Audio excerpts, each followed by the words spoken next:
Good morning. It's 11:25. This is Lauren Manso with the Samuel Proctor Oral History Program, Florida Queer History Project, and I'm here with Scott Galvin. Do you think you could spell that for the record, please? Sure. First name is Scott, S-C-O-T-T, and the last name is Galvin, G-A-L, V as in Victor, I-N. Perfect. So firstly, I just want you, if possible, to let us know of your pronouns and how you identify. Sure, I identify with the he, him pronouns. Okay, perfect. And where and when were you born, and how does Florida factor into your story? Well, I'm a lifelong Florida resident. I was born in 1968 right here in North Miami. North Miami is always the answer to any question that comes my way. Where did you go to school? Where did you grow up? I've been in North Miami since I was born in December of 1968. Perfect. And given that you were born and raised in North Miami, what would you describe the culture as? How would you describe it to a non-Florida native? So just like much of South Florida when I was born, it was very Anglo, and there was a heavy Jewish footprint. That transformed greatly in the 1980s, where we had a series of, immigrant influxes and white flight. So what used to be a very Anglo kind of neighborhood is now majority Haitian American neighborhood. Perfect. And how would you say your relationship with Florida and North Miami has evolved over the years? It's been fantastic. I mean, I had a great childhood. I was a little bit of a troublemaker, so I've got lots of stories if you need to explore any of that. Yes, definitely. I've been here all along. Yeah. And you touched upon it a little bit. So can you tell us a little bit about your childhood and your upbringing and how your identity has sort of evolved or sort of factored into how you were brought up? Sure. Well, I mean, being gay, being queer was not part of any part of my upbringing. Mm-hmm. It wasn't even something, well, I probably realized it in what they call middle school. Back then we called it junior high school. But it certainly was not part of any of the surrounding factors. Typical, I have a mom and a dad, younger sister. So it's probably a very, very quote unquote normal upbringing. We spent a lot of time at church. But yeah, it was very normal. Yeah. Yeah. And given that you were, again, born and raised here, would you consider Florida and North Miami home, or? Oh, absolutely. Yeah. It's the only home I've never had any other home, literally. You know? So. Yeah. And then how would you define home in the context of sort of queer belonging and sort of how it relates to being a Floridian and how it relates to being a queer Floridian? I mean, that can take on so many different levels. Obviously, home and family don't have to be the people to whom you were born or who are your blood relatives. Literally, just as we were getting ready to start this, I got a text from a college student who is having some issues, I guess, with his paperwork for signing for scholarship, Safe Schools South Florida. That might be a little bit too much detail. Your family can be whomever you choose, and there are a lot of ways of connecting with the people around you. Yeah, for sure. And you mentioned it briefly, but could you tell us a little bit about your occupation in Florida and how you, what your relationship occupation-wise is to Florida? Sure. I am the executive director of a nonprofit organization called Safe Schools South Florida. Safe Schools, as we more commonly call ourselves, has been around over 30 years, and we work primarily with queer youth and a little bit with queer educators, school teachers. Yes, okay. Everything we do has been upended in recent years because of political, laws that now exist. So we've had to reformat the way we do our work. But we're still connecting with queer youth in a lot of different places that we didn't normally used to do it. Yeah, fabulous. Okay, we'll touch upon that a bit more later. But so before I continue using the term queer, I would like you, if possible, to let us know what you think about the usage of queer in like colloquial and academic discourse.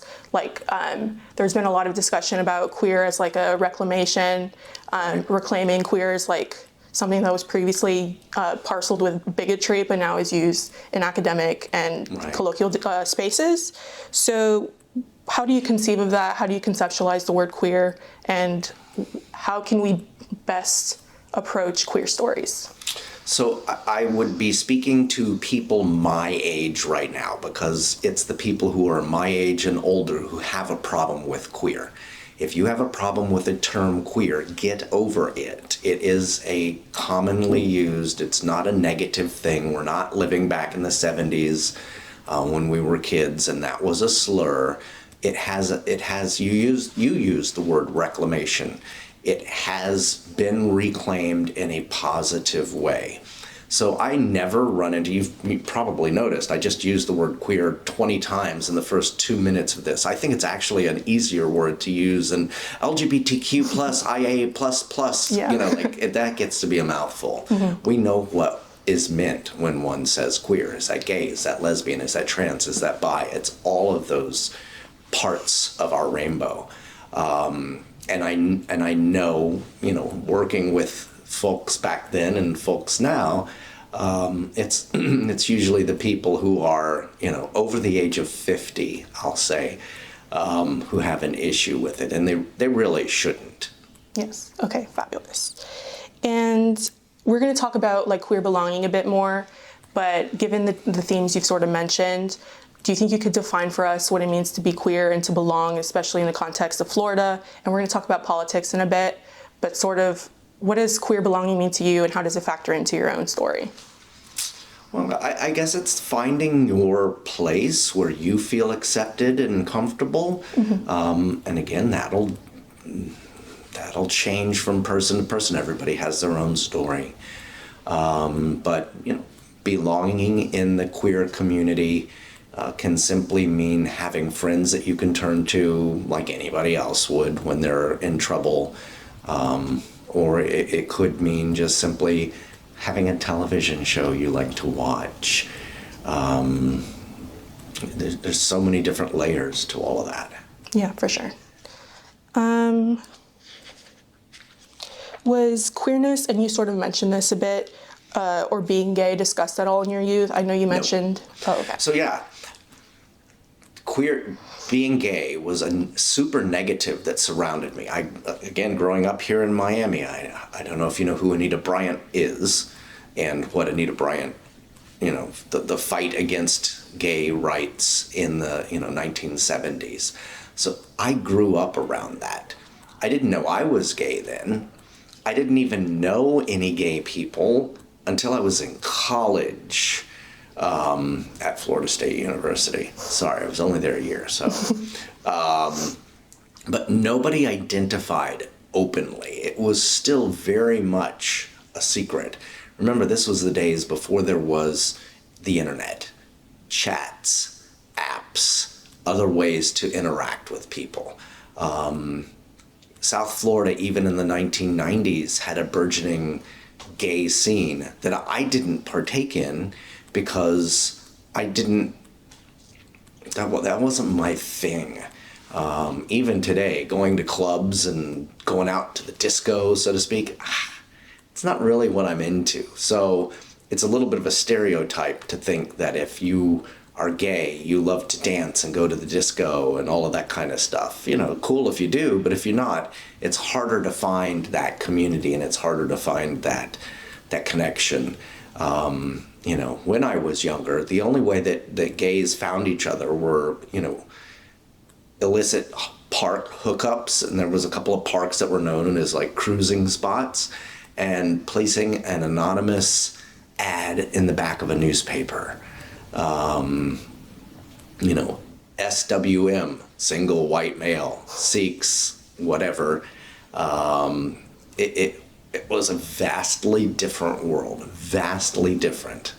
For sure, yeah, I can imagine. And then you mentioned your religious upbringing as well. Does that factor in at all into this, or? No, I mean, I believe in God. I believe in an afterlife. I certainly hope there's something more. It was how I was raised. I was raised. I've always been comfortable with it. A lot of times, too often, and I understand why people have this problem with the religious world, but a lot of times the religious community is stereotyped as being unfriendly and not welcoming. And yes, there are those people in those communities, in the religious community, who aren't welcoming and all of that, but there certainly are many who are.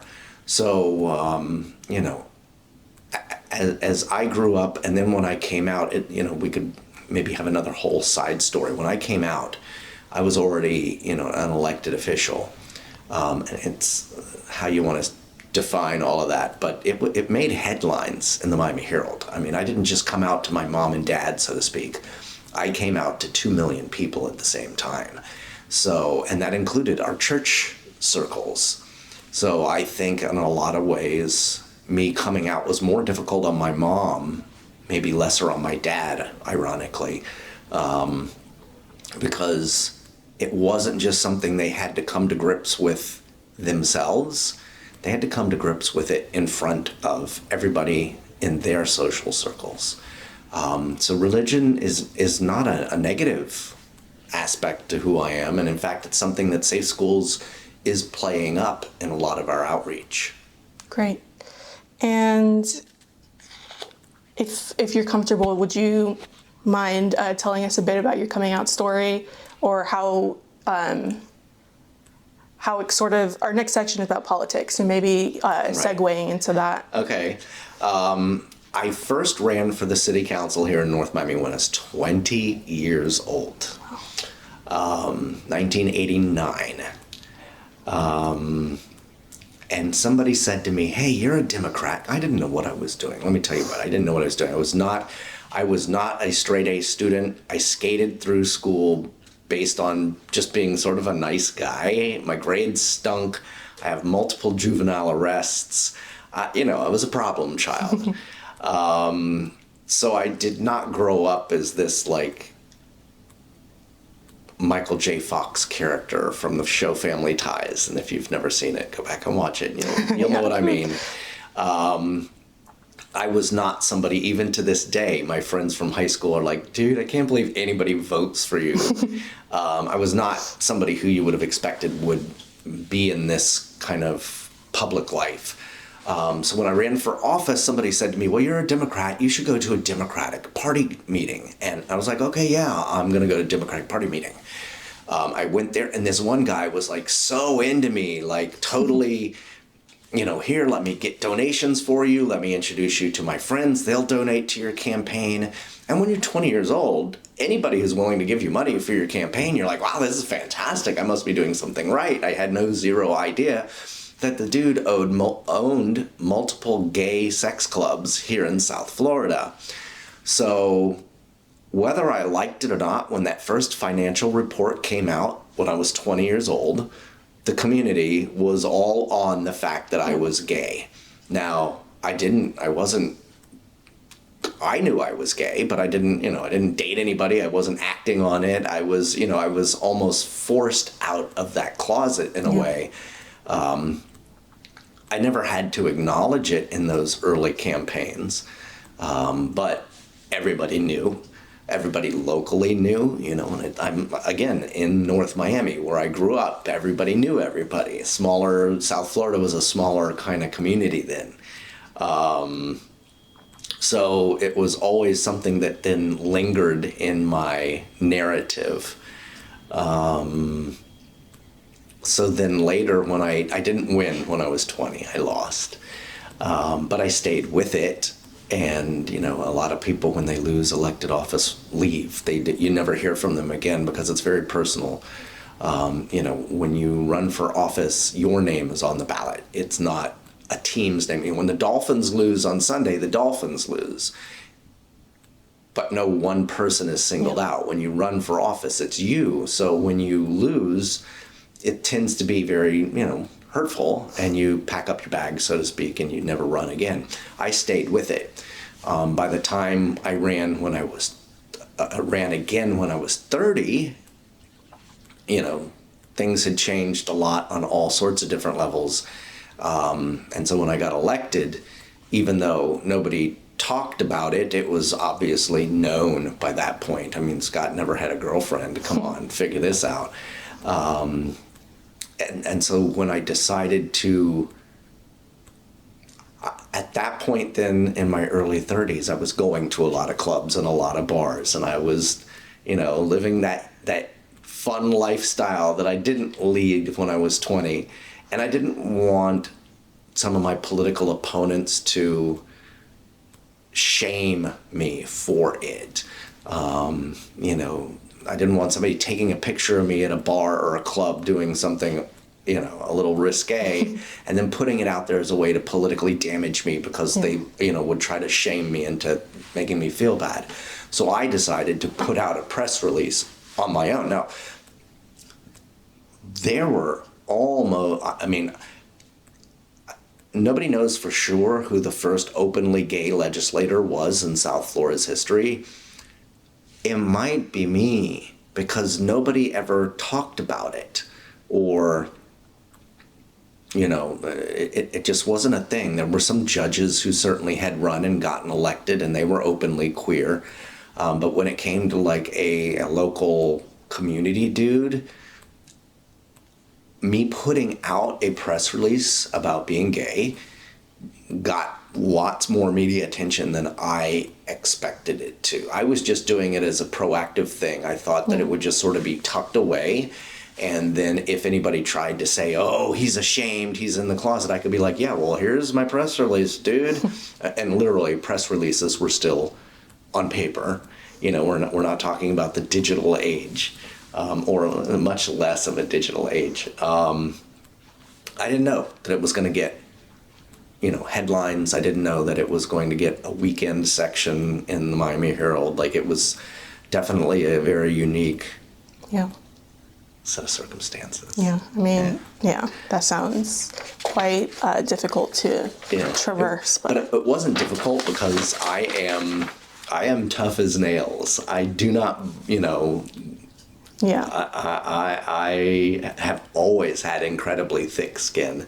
That probably could be a good, interesting psychological story of, maybe what happened to, when I was younger. Why did I, but I don't, there was never a point during it all where I was feeling, woe is me, So, the ego of being a politician, so to speak, came in handy.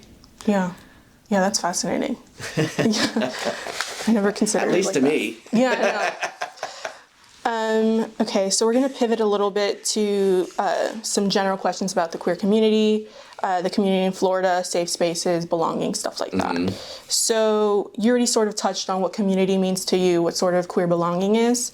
Are there spaces in Florida, North Miami, that you sort of feel most comfortable as an out queer man, or are there spaces that you hope to cultivate for like queer youth or other queer identifying individuals in North Miami and in Florida generally? Yeah, I mean,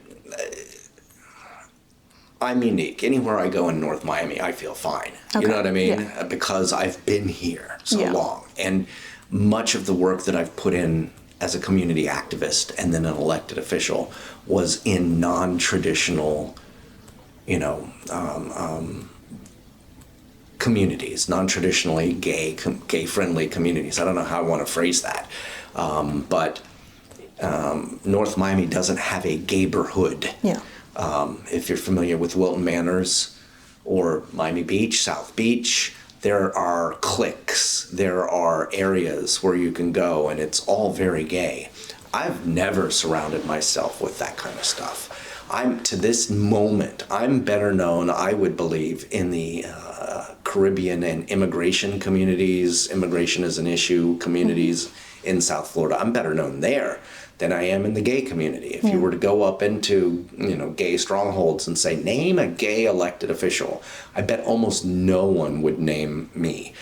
and I've got a building named after me after 25 years. You know what I mean? Like, I don't run in those circles so much. And sadly, the queer community, and this is something I'm pushing all the time, doesn't run in the communities where it's not traditionally us. We need to be building bridges. We talk all the time about being this rainbow. Okay, great.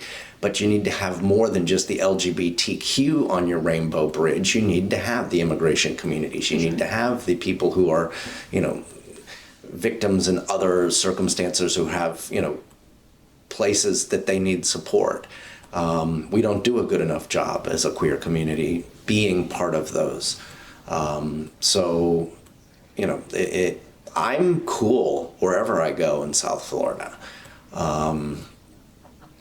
But that's maybe more a reflection on me. I bet that's part of the reason why, a 55-year-old white gay guy in Wilton Manors doesn't go to Little Haiti just to chill, because that's so foreign to them. Same thing. Well, Haitian Americans in Little Haiti aren't going to grab a drink at a bar in Wilton Manors because that's not their clique. Yeah. I've been very lucky to have been able to straddle different communities. For sure. And maybe you've traveled to other cities where you've sort of encountered these neighborhoods or sort of like queer communities. Would you say that they're distinct from, I know you said that there isn't like a super pronounced, like organized, like gay community in North Miami, but how would you compare like different queer communities, cities, et cetera, across Florida if you're... Well, here's the thing. We're all queer cities. There's queers in every city. Exactly, whether or not they want to acknowledge themselves, whether or not they are acknowledged, they're there. Yeah. Nobody would guess North Miami, they wouldn't call us a queer. We don't have a gay bar. Yeah. Do we have a couple of bars where people are accepted? Yeah, but that's just more a reflection on open-minded ownership kind of thing. Even South Beach, the gay South Beach mecca of the 1990s stopped existing in the 2000s, the early 2000s. Right now, I could maybe name 3 gay places, so to speak, in South Beach. Even across all, it's dumbfounding to me. How many people live in Miami-Dade? A couple million? How many gay elected officials are there? There's literally like 5. And the first lesbian just got elected this year. Not like the first in their city, the first. Oh. You know what I mean? Like, there's so little gay community in Dade County. Organized wise, but it's still there. There's still, gay people. So, like I said, it's very layered. It's very nuanced. Yeah, for sure. Yeah. Yeah. And would you argue that being queer in Florida or being an out queer person in Florida is inherently political? Or would you say... It is now, yes. Yes, exactly. Yeah. No, things have changed greatly in the last 2 to 3 years. They're going to get worse. Yeah. I'm a political realist. I've been involved with a lot of elections for 35 years. I can sort of tell which way the wind is blowing. And I think there's going to be a more conservative upswing of votes this November. And I think it's going to change the national leadership of this country. And I think some of the things that we've seen in Florida that were so hurtful to the gay community, we're going to see those now on a national level. And you're seeing it too, where Florida was the first state to do the Don't Say Gay law. Exactly. And you're seeing it replicated in different ways in places like Tennessee, etc. I think you're going to now see national laws put in place that will enact some of these same troublesome problems on a federal level. I think that gay marriage will be like Roe versus Wade within the next 2 to 3 years. It's going to be on the dust heap of history. And it's not going to come back in my lifetime.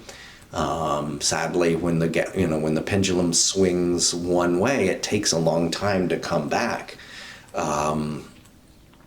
So, the apex of the queer lifestyle peaked with President Obama. It's now going to go even more drastically conservative in the next 4 or 8 years or more than it even was in the 1970s and 80s. I fear some of the worst things that you can imagine. Yeah. Yeah, I mean, it's a sad state of affairs, but I mean, what do you think that we can do as a community to sort of combat this? Or is there anything that we should be doing actively as a community to sort of address these issues and sort of, we talked about belonging a little bit, about community. Right. Community's the most important thing right now. Right. How do you think we can strengthen these bonds and sort of expand at like a national level? Sure. Run for office, run for office, run for office. Get out of the club, turn off the TV, put the phone down, and get out there and fight. You're going to have to. And yes, it's going to mean you're going to put your job at risk. It might mean that you get arrested. I mean, it doesn't take much imagination for me to imagine that 2 years from now that some of the activism I'm doing now isn't going to put me in prison. Not because I'll have violated some sort of, extreme law, but just because they're going to start arresting people for who they are, rounding them up and putting them away. I fear it's going in that direction. So it's going to mean taking some risk and being uncomfortable, but we need to have queer people running for office. And I don't just mean run for president, run for your local city council, run for your county dog catcher, but run. I'm part of a WhatsApp group of local gay Democrats, and they tend to skew very young in their age, and they're all, if you look at the WhatsApp conversation, they've got opinions, but run for office, they're not doing it. The young folks need to, and I don't just mean the young people as in their 20s, I mean people in their 30s and 40s who have enjoyed a comfortable lifestyle. They've, if you were 10 years old when gay marriage was legalized in this country, you're now almost 30. You've never really suffered. You've never had the challenges beyond your immediate family member, like, oh, did my mom accept me when I came out? Oh, I don't know. No, I'm talking about where, you were ostracized, where you were fired, where you weren't allowed to, where somebody could look you in the face. I'm not renting to you. Yeah. We've got to get out and be much more forceful and involved in the community. We cannot just, keep swiping left and hoping that the problems pass us by, because they're not going to. For sure. Yeah. So you mentioned the Don't Say Gay bill. We also, since this project is sort of geared towards discussing like drag, queer artistry and that, are you familiar with like the Protection of Children Act, the sort of like politicization of queer life and of drag performance and just any sort of queer expression and sort of weaponization of queer identity and sort of vilifying queer folks. What do you have to say about that as like an elected official? I mean, it's super unfortunate. I mean, I'm trying to be a little politically correct with the words I choose, because while I'm still in office and I do represent an organization that represents youth, I can't be as vocal on in certain ways as I might want to. But clearly drag performances are not hurting anybody. It's sad, but the opposition is going to latch onto whatever they can. Like I say, if we're not involved and ready to combat it, it's going to now move past. So they weaponized drag. Yeah. And that was the first salvo of, they're just trying to indoctrinate our kids. They're going to come back at us soon. Drag is going to seem like a walk in the park as a weapon compared to now what they're going to, they're just going to come round you up because you're a member of a certain app. I mean, if you look at how gay communities are treated internationally, you can get a sense of what they're going to attempt to do here in the United States. Just merely going out and trying to meet somebody else will get you arrested and put in prison. And here in America, we say, oh, that could never happen. How many things have happened in the last 4, 5, 6 years that we thought could never happen in this nation? They're happening. And, I ring that alarm bell hoping that somebody who hears and sees goes, wow, I've got to do something about this. So, it's a shame that the drag community was villainized the way that they were. It was unnecessary, but that's just, a toe in the door. For sure. And why exactly, if you could pinpoint a reason, why do you think they chose like drag performers as like this sort of symbol of like the I say this in quotes, the ills of the gay community, right. Sort of. Why do you think they chose like such a prominent form of queer expression to sort of target the queer community? Because it was the most visible. Okay. They went after the drag community and they went after the trans community because they were the least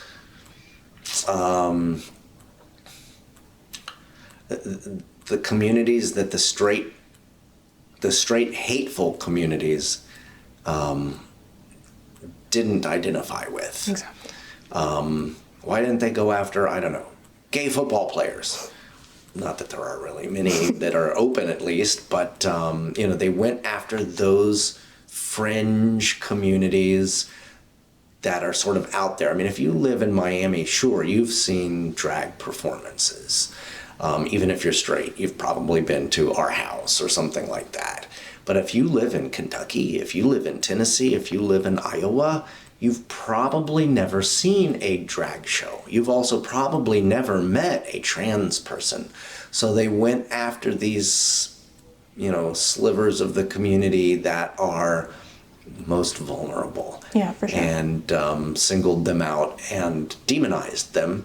And then they're going to just further, now that they've conquered those communities, so to speak, they're going to just continue coming and coming and coming, unfortunately. Yeah, for sure.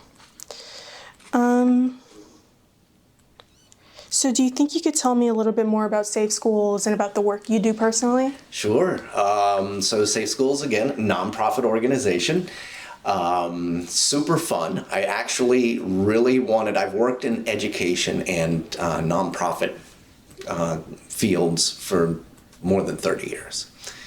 And I'd always wanted to work at an LGBTQ organization just because it would allow me to, hopefully have some real purpose to what I'm doing. And Safe Schools, which was founded in 1991, has been working for over 30 years, trying to help queer kids and queer school educators find safe spaces. It was founded by queer teachers. And again, in the early 90s, there were none of these protections and, more comfortable places. They had to sort of create their own support system within themselves. So these school teachers created the organization. Sometimes it was a social organization where they just meet each other. Sometimes it was a political activism where they would go out and advocate on behalf of educational equality issues for other teachers. And they were also there for their students. There was a period where gay-straight alliances, GSAs, were a very, very common after-school club. That was thanks to some of the teachers at Safe Schools who advocated for kids to be able to gather inside of their schools in those safe places. Safe Schools has been doing a lot of work with queer youth and queer teachers for 30 plus years. Of course, that's changed totally since the Don't Say Gay laws were adopted 3 years ago.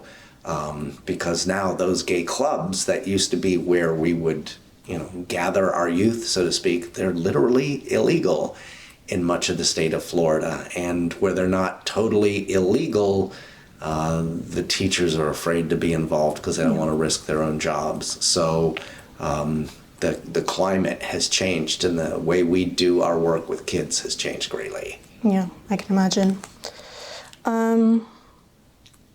Let's see. I think I want to pivot to like culture wars and the idea of like wokeness. Okay. I saw on the website that part of your like statement is like stay woke. Yeah.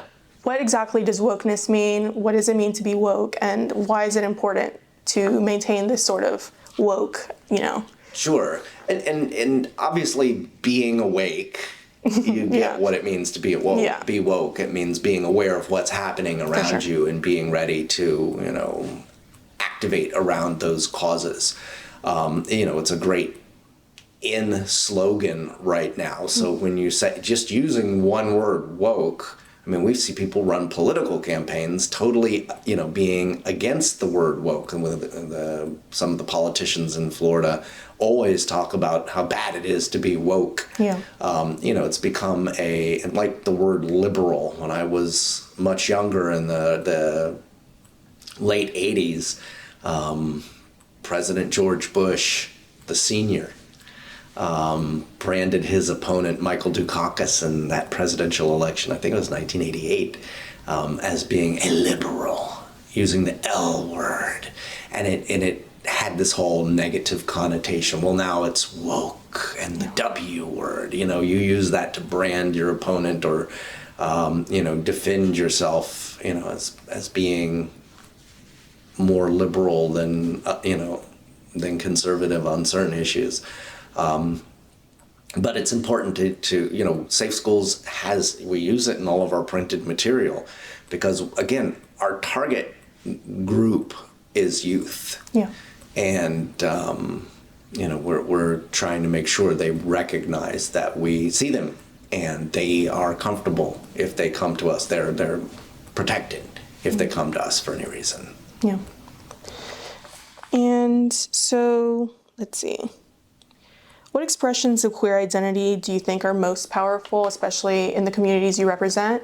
And given like the organization, Safe Schools, like what do you think is most powerful? Or like what do you think, you sort of mentioned running for office as being like this like sort of subversive act and something that we can sort of do collectively to sort of promote queer politics. So what other forms of queer expression do you think are important?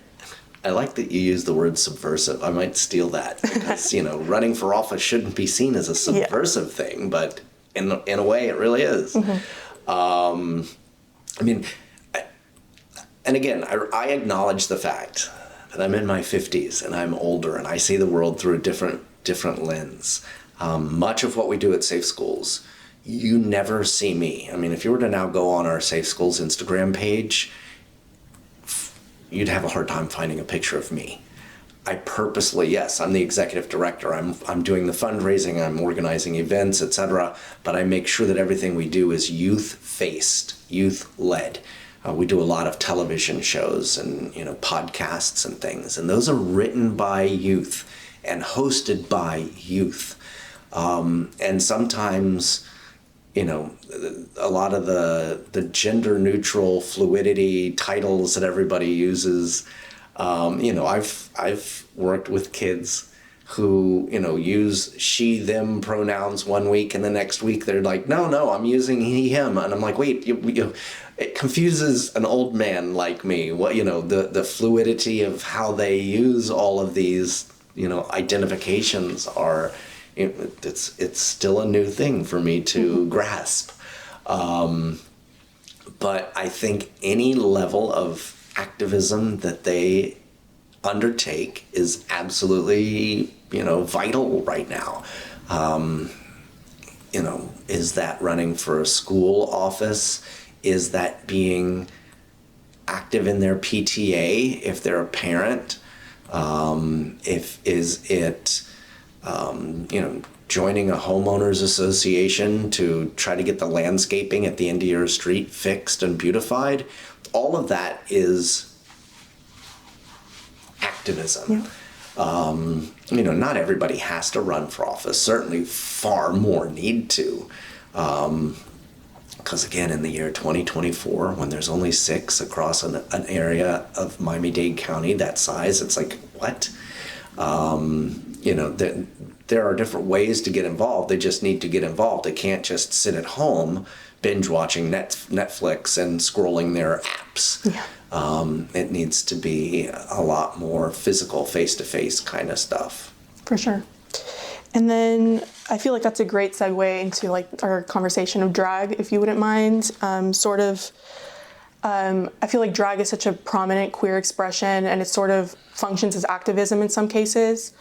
Do you know of any drag queens personally? I know you said you're not super involved in the drags or like the club scene. No, I have plenty of friends who are drag fabulous. queens. Oh, yeah. Okay, yeah.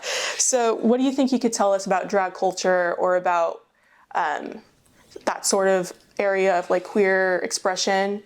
What do you know of it, and like how do you sort of factor that into your conceptions of like activism and that kind of thing? Yeah, well, the drag community became activists in the stroke of a pen 3 years ago. Yeah.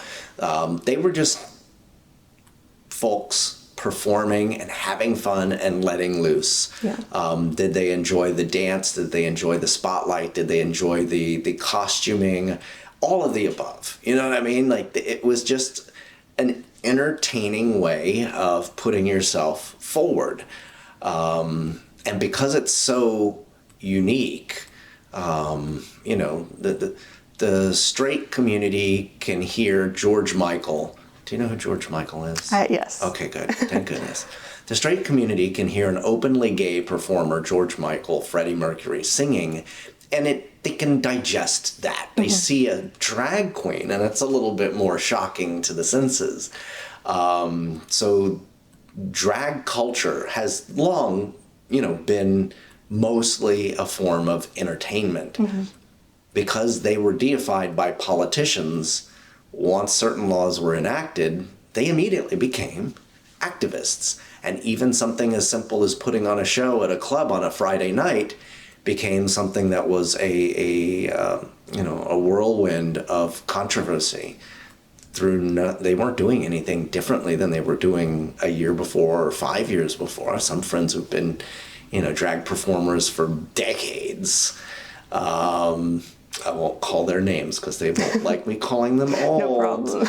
But you know what I mean? Like, they've been doing it for years. Nothing's different. It's just that suddenly what they're doing is more controversial. So they're activists. Yeah, for sure. And how do you think this, the title of this project is A Stonewall for Us. It comes from a 2012 interview that we did. And so how do you conceptualize Stonewall in relation to drag as resistance? Like, how does that manifest today in today's, like, I know we talked about the politicization of drag. How does this all, you know, coalesce, if you will? Well, I can see some parallels. You know, the Stonewall riots of 1969. You know, that was forced upon the people who were at that club that night. They didn't go there expecting some sort of political fight. They went there to have a good time. And because whoever at the police department decided to conduct a raid, they were now suddenly just at that breaking point where they'd had enough. So they weren't looking for the fight. The fight came to them. Same thing with the drag community. You know, drag artists did not band together in 2000 and what are we in, 24? So 2021, they didn't band together and say, let's start an organization called Drag Queens Against or whatever. They were just doing what they do. Exactly. And because politicians in Tallahassee decided to come to them with these laws, they were now put in a position of having to defend themselves. So much like the rioters, you know, in New York in June of 1969, you know, the drag queen artists of South Florida and Florida had to defend themselves. They reached a breaking point. For sure. And given all of this, how does this sort of exemplify your own sense of self-expression, or how do you think self-expression manifests in this discussion as like a queer individual? I don't know. What do you mean? Like, I don't... Like, we associate drag performance, per our conversation, as a sort of act of resistance, but only because of the political atmosphere. Right. So, on the other hand, how does it function as a sort of like means of self-expression within the queer community? Like how, Sure. like, what is the significance of this? Yeah, I mean, it's fun. Yeah. It's everybody likes a show. Whether it's a singer, whether it's a dancer, or any combination, everybody likes to have a good time, have a cocktail, and relax, unwind, and feel good. I forget the radio host who uses that as her tagline. I listen to her a lot. But they're just doing it to have fun. I mean, that traditionally have just been doing it to have fun, not as a political statement. So it's just been politicized for them against their will. So usually drag is just a way for people to, share their talents. I mean, hey, I've heard some drag queens who can really actually sing. They have those talents and they put it to use the same way somebody who puts on makeup and a costume does when they're acting in a play. It's just a little bit less edgy when you're doing it in a play as opposed to a drag performance, but it's still the same thing. You're entertaining, you're using the talents that you have, and you're reveling in the applause from your audience. Yeah. So given all of this, to sort of end this section real quick, what do you think embodied queerness is? Like, what do you think it means to be sort of a queer person today in Florida, whether you're a drag queen or not? Like, given what we've discussed about belonging, self-expression, how would you define embodied queerness?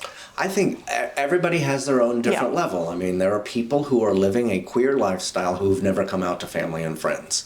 And if that's where they're okay, that's okay. Not everybody has to be, hey, look at me, look at me, look at me, I'm out. Some folks don't want to make a big deal about it. They don't want that to be how their life is defined. So whatever level of the scale you're at as an individual, that's cool. You know what I mean? Obviously, it helps if you're more out or at least acknowledging it than if you're denying it, because the more representation, the more visible we are in the community, the harder it is to single us out and demonize us.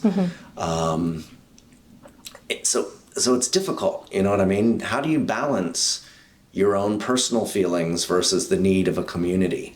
There's no right or wrong answer. I obviously want to see people be more out about it just because of the circumstances we're dealing with now. But some people, hey, are super flamboyant at the age of 8 and everybody knew, you know what I mean? And then others, are at the other end of the scale. So whatever works for you as an individual is cool. It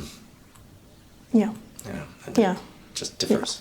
That makes sense. Do you think this sort of scale, as you sort of say, do you think it's sort of evolved over the decades? Like over the last decade specifically, like the early 2010s, and then now I know we talked about politics. Do you think that's sort of factored into maybe an evolution of what it means to be a queer person in Florida? Yeah, I mean, it certainly became... It certainly evolved. I mean, we saw it with different... If you go back and you look at television shows of the 70s and 80s, there might have been a queer character on some shows, and maybe they were a little bit more stereotypical, flamboyant. A friend of mine was talking about the movie Birdcage, is it? With Robin Williams and Nathan Lane. Okay. Sorry. So it's okay. But there was a really popular early 90s, maybe mid 90s movie with Robin Williams playing a gay man. And he was very stereotypically flamboyant, you know? It took time for those characters to become more mainstream, less flamboyant. But every media character that there was opened the door a little bit more, a little bit more, a little bit more, to where people could be more open about themselves, even in their everyday life. And so that evolved. I think the culmination of gay marriage, I think it was 2015, that was the apex. That was the seminal moment for the gay community. Not only were they now seen and accepted, but laws protected them, and even getting married was a legal thing in the entire country. What? That was unfathomable to somebody in the 70s and 80s, or even before. And I was a kid in the 70s and into the 80s. So it definitely evolved, and now it's going the other direction, where there's probably a lot of people who are not more out than they would have been even 10 years ago, because they fear what could come. I mean, we see that with school teachers all the time right now. School teachers who used to be open about their marriage. I'm a lesbian and I have a wife.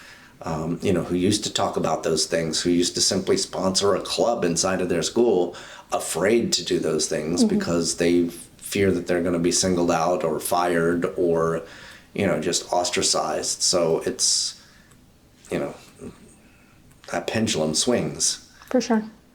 And so I feel like this naturally feeds into a discussion about like visibility within the queer community, and sort of making it sort of accessible to the non-queer community in a way, sort of bridging that these two groups have, like straight versus queer people, have sort of been, situated in diametric opposition to each other. And so I feel like a part of our resistance is sort of involves bridging that divide and sort of emphasizing queer visibility. And so I'm curious as to like what your thoughts on that are, or what you think.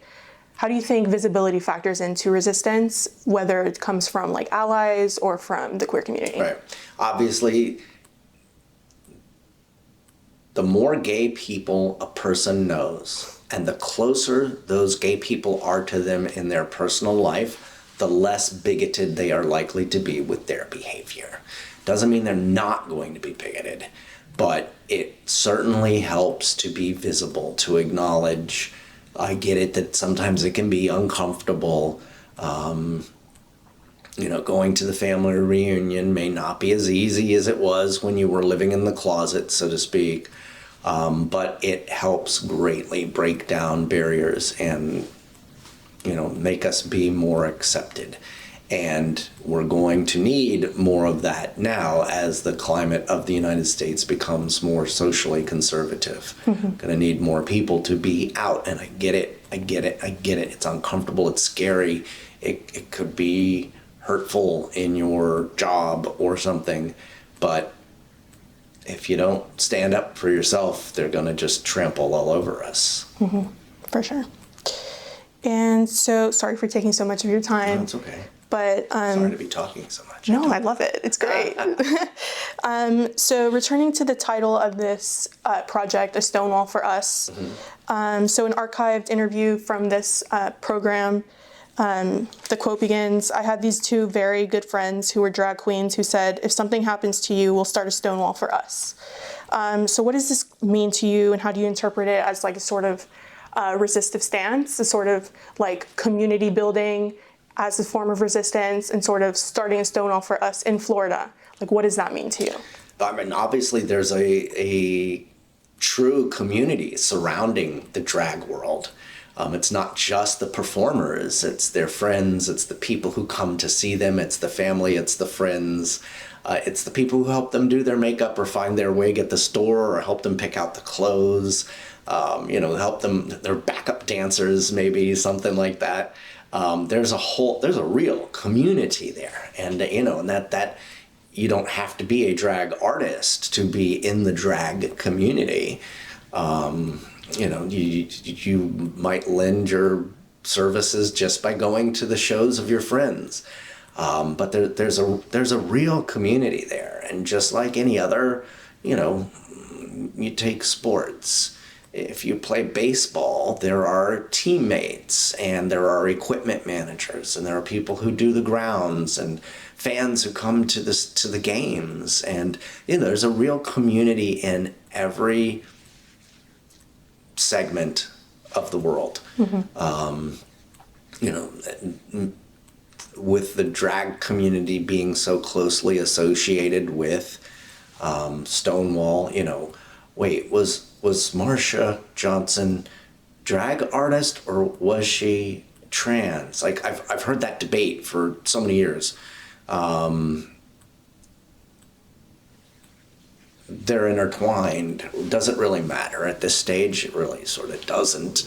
But there are, communities that are tied together with the drag community, so you can understand that drag being so forcefully moved to the center stage in the last couple of years, how that could be, connected to Stonewall, in that the fight was brought to them at both places. Yeah.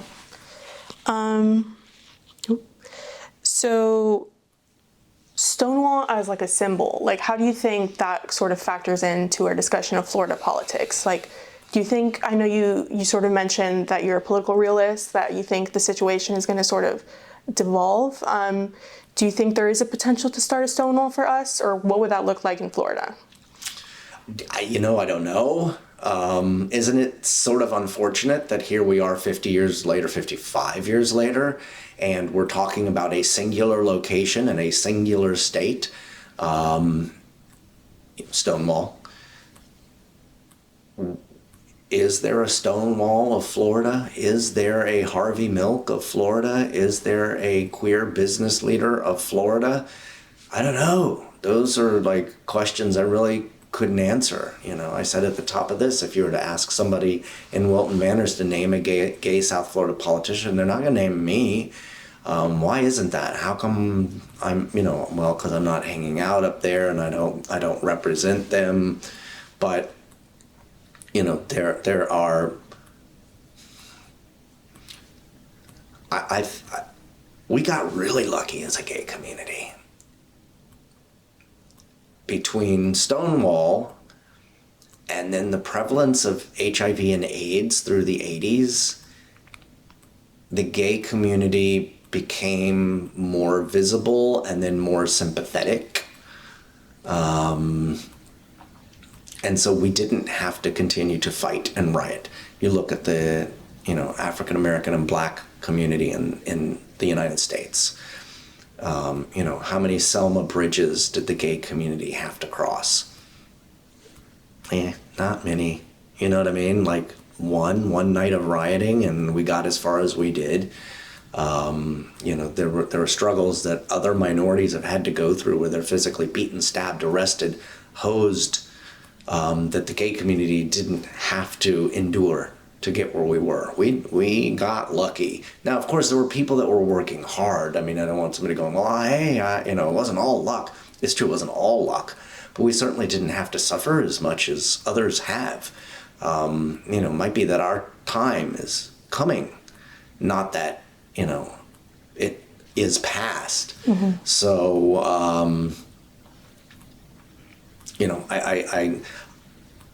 I get, the correlation between the drag community and Stonewall, and the fights that each community had to make, but there really isn't, that I can think of, a Stonewall of Florida, of Iowa.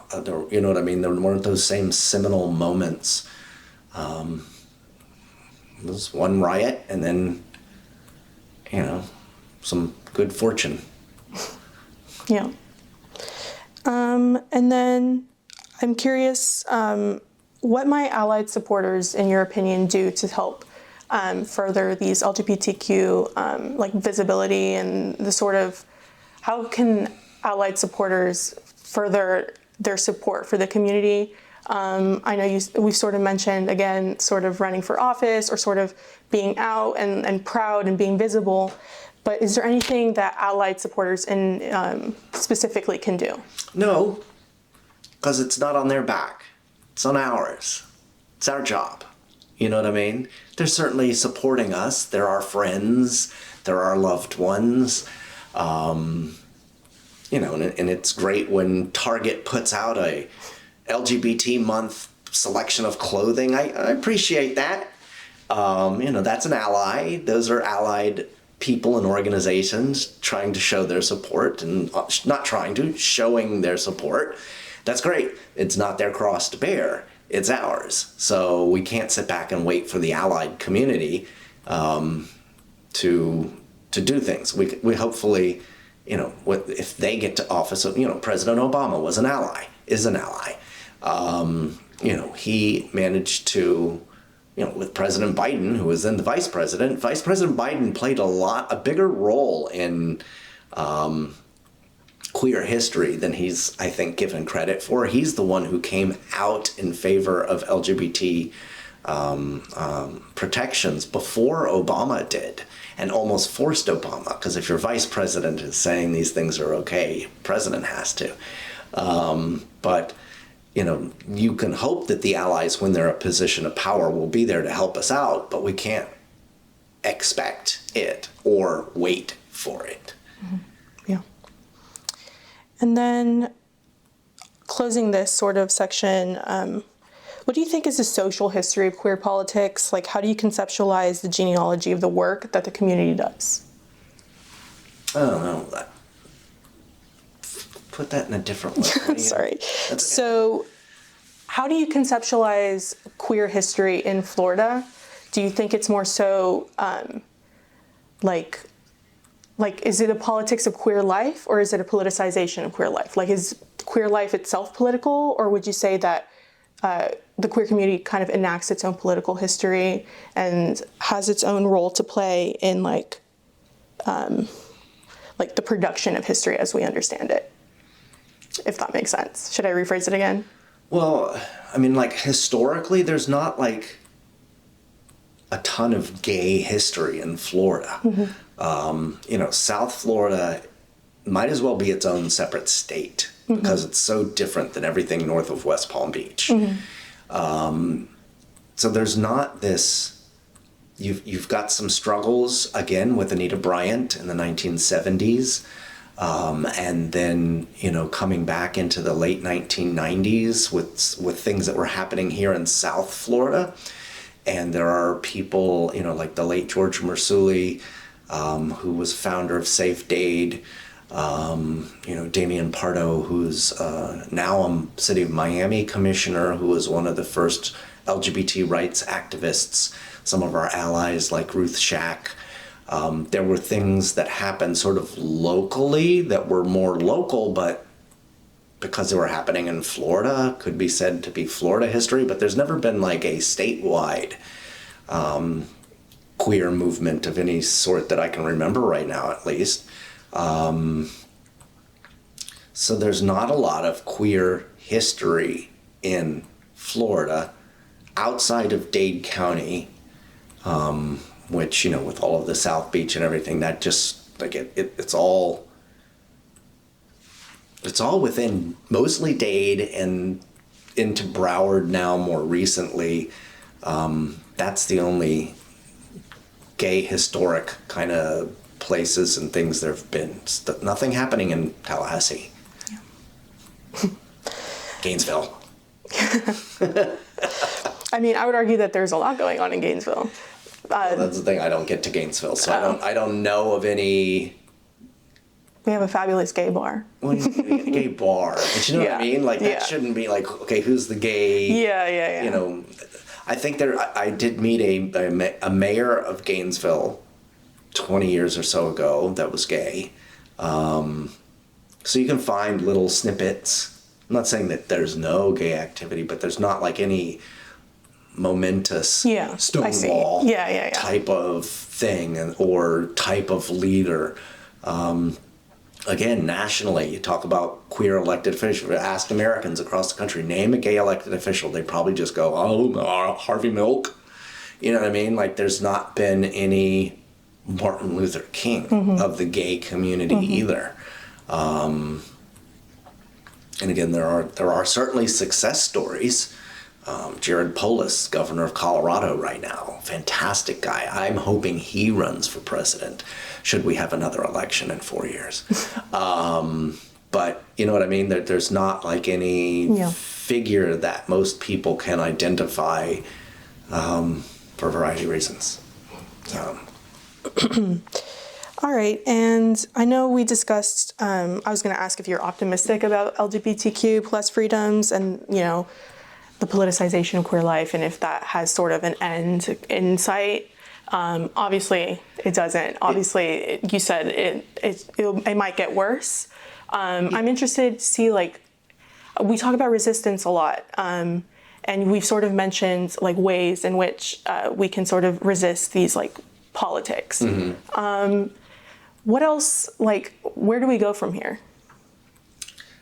You know, it's gonna be a long haul. Yeah. You know, and by long, you know, look, I'm 55 years old. Do I get to be 80?